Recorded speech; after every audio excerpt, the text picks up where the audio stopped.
What's up, guys? Welcome back to the channel and welcome to the channel. My God, it's been almost 2.5 years since my last post and it's been quite an eventful ride. If you've been around following this channel for a while, welcome back. If you are new, this is my 2010 Silverado. It's a 2500 HD.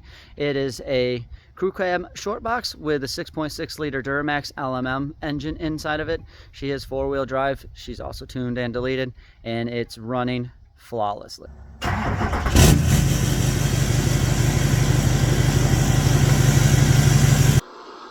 Do not come.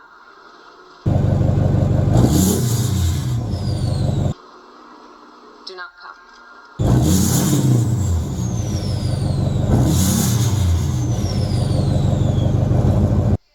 I'm gonna come.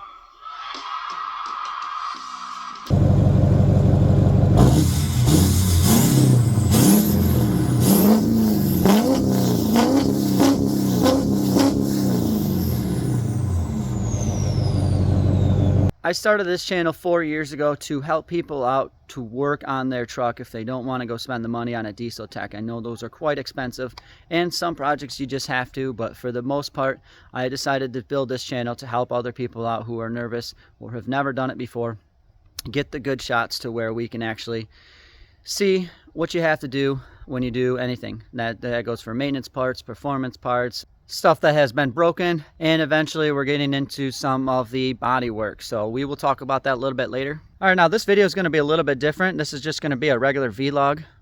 See what I did there, Michael?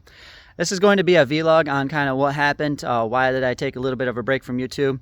Trust me, it was not intended. I was only going to take a couple months off, just kind of take a break, as YouTube is a hobby for me. I don't get paid from there. I don't have any sponsors. I like doing it, so I'm not concerned about that at all.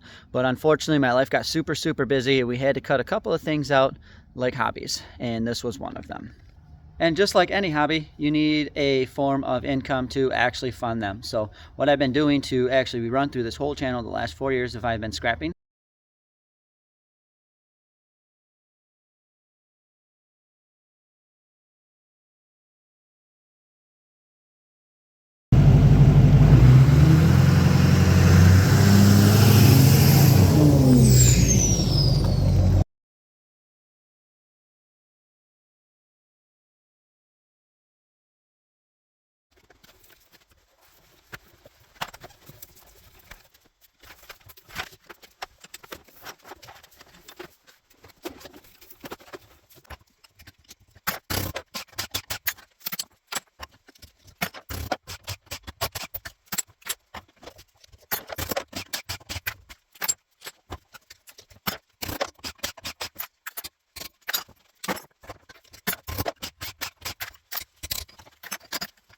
And selling wood in the fall, which is very time consuming, but it's actually a decent amount of money.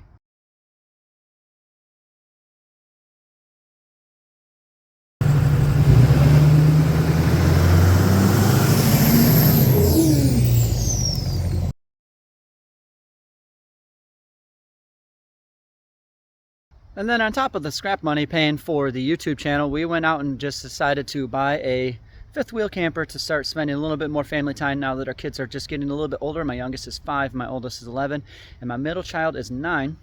So we want to start making memories, going out and going vacation and stuff like that. So we went out and bought a 36-foot fifth wheel with 4 slide outs, which might be a little bit too much for a 3/4 ton. Pulls it just fine, stops it just fine. It's just the way it's a little bit rocky, so there might be a video on some airbags in there. Haven't decided what I wanted to do yet. I might even upgrade it to a 3500, but we'll see. Either way, it takes a lot of time when going camping. Not only do you have to take some time off of work, but you got to drive to the campsite, you got to get everything all ready, food, clothes, stuff like that. And you also need wood, which takes you more time out in the woods, cutting and splitting.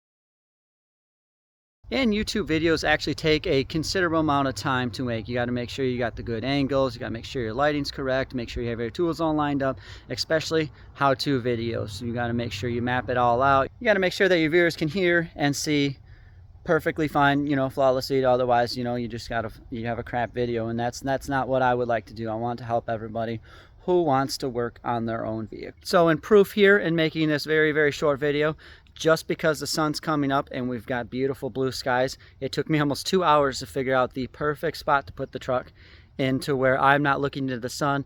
The lighting makes the truck sparkle and it looks really pretty. And that would be about here as this shot right here. As you can see, we got a nice, beautiful blue sky behind us. I'm not looking into the sun. Like I said, it took a hot minute to get that squared away. So it's just proof to get the picture. It takes a little bit of time, and as something as a hobby that's taking time away from my family, me and my family, and not making any money, then sometimes you just got to cut that stuff out for a little bit. And then another big change that kind of set me back to getting back to YouTube is a job change. I actually just changed companies. I didn't switch jobs. I still service gas stations. Everything you see at the gas station that has anything to do with the fuel, that's what I do for a living.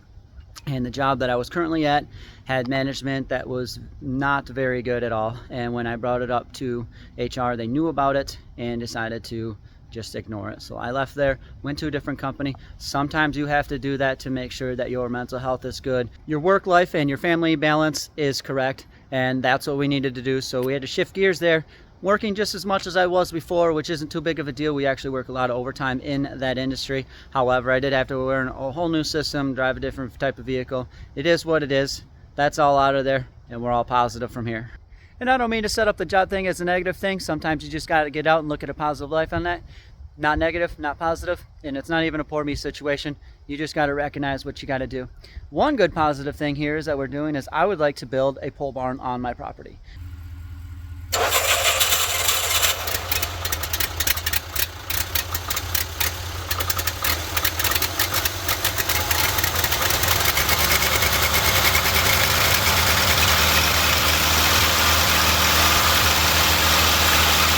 And here is where it's going to go, and this is where I spent considerably most of my time, other than the camping with that camper there in the background.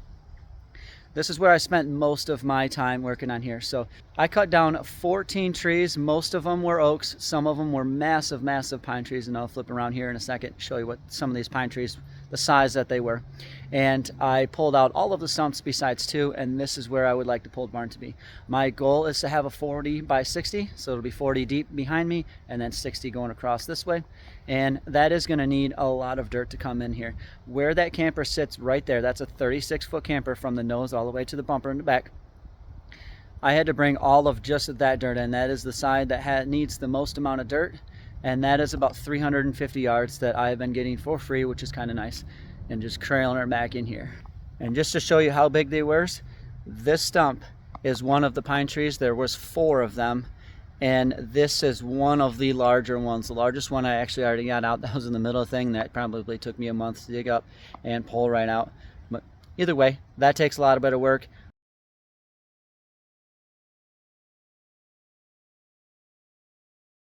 As I have to bring in a ton of dirt here and let it settle for a year or 2, I'm not going to be bringing in a ton of heavy equipment to get all this stuff out. I've just kind of been doing this as I get time.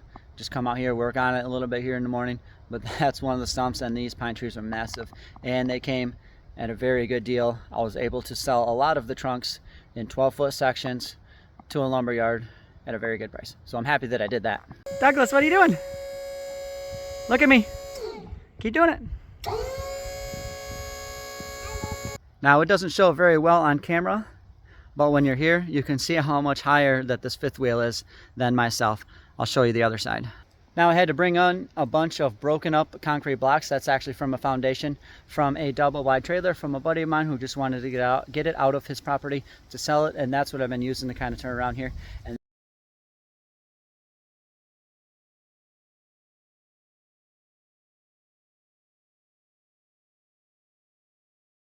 then I brought the dirt on top of that. Like I said, just that one slit right there was about 350 yards of dirt, not measured out. I'm just simply guessing on the trailer capacities of the trailers that I have, and that's where we were at. So on top of bringing that all in and having a settle, I have to pack it down. I don't have a compactor, so I've just been using the truck back and forth. And either way, I need about 700 more yards of dirt to put this all in here, and then it's going to have to settle. So I've just been doing that from time to time whenever I get time, but it has been a lot of time that I've had to take away from the YouTube channel, which is also a big deal. Now the reason for the pole barn is because that vehicle right there, it's a 21 Pilot, and that vehicle right there, 2010 Silverado, and they are both too long to fit in my garage. I'm not going to open it up because that is a monstrosity of a mess inside of there, but both vehicles are too long to actually fit in there. We could get the Pilot in there if we wanted to park crooked, but then I'd have to have both stalls open all the time and I wouldn't have a lot of room for stuff. So that's what we want to do, is put the pole barn in there, but that is going to be a couple years down the road. Most of it is because I need that ground to settle and be a little bit harder before we start bringing stuff in there, especially building that size. And just because I took some time away from YouTube does not mean that I did not have the camera rolling. That is a 2010. I live in Michigan, which is the #1 salt pound per road square mile in the country. And she's got over 200,000 miles on her. And that does not mean she won't ever get any issues. So I did have some small issues. I fixed a lot of fuel leaks. And when I mean a lot of fuel leaks, I actually went from front all the way to the tank. Almost everything is brand new and it's been documented, which is awesome. I had some electrical issues, especially with the trailer wiring. And when you pull something that big, you want to make sure that not only do the lights work, but the brakes work. We also had some AC issues, which those are all squared away. Like I said, documented as well. And I restored the frame on this, which was a massive, massive job. First time I've ever done anything like that to a vehicle. A little bit in over my head, but I'm glad that I did it, and I'm glad that I done. Very, very huge money saver compared to the time that I put into it. And I might have some possible LML content for you guys, which I'm very, very excited. My brother-in-law just bought a dually 2013 LML, and I'm very, very happy because he does want to do a couple of things with that as well. And then one of the biggest things that I have talked about multiple times on this channel is the lift kit that I have in the garage. I want to get that in there. I know that there are a ton of lift kit how-to videos on there, but I personally don't feel that they are the greatest out there. They don't show a lot of stuff. I feel like they've cut a handful of things out there, and I want to put one out there from complete start to finish, and what you got to do, or at least what I had done to get this lift. I spared no expense on the lift because we have an actual front end lift kit that's going to drop the diff, so I'll have good clean angles. And then in the rear, I bought actual lift springs, so I should be able to retain the factory towing and payload capacity. You know, it's going to sit up a little higher. That is one of the biggest videos that I would really, really want to get out there. So all in all, I am very happy to get back into YouTube and continue building this truck. This has been an amazing truck. It has never left me stranded. Either no, I have broken a handful of things. Actually, when I was towing that camper, we broke a ball joint right when we got back into the driveway, which was kind of scary because it wasn't on the road. But still, once again, amazing track record, has not left me stranded. And as I get out of here, you guys, make sure you like, subscribe, and leave a comment if you like this type of content. Like I said, this video was not going to be like my typical how-to videos. I just want to get some information out and why I disappeared a little bit. And don't forget to hit up Instagram. Extraordinary Duramax is on there. And I just started a Facebook group, so we can start putting videos out there, small clips. We'll see if people want to do suggestions on something we do, and I can check it out on my truck if it needs to be done. Maybe we'll entertain something like that. I would like to have that as a free, nice space for questions, comments. We can help people out that way as well. And as always, thanks for watching. How about you guys leave a comment to see what you would like to see in the future, and we'll see what we can do. If it needs to be done on this truck, let's get it done. We'll show people how to do that, ins and outs, if it's going to work or not. But I'm going to get out of here, guys. It's a beautiful day. Deuces.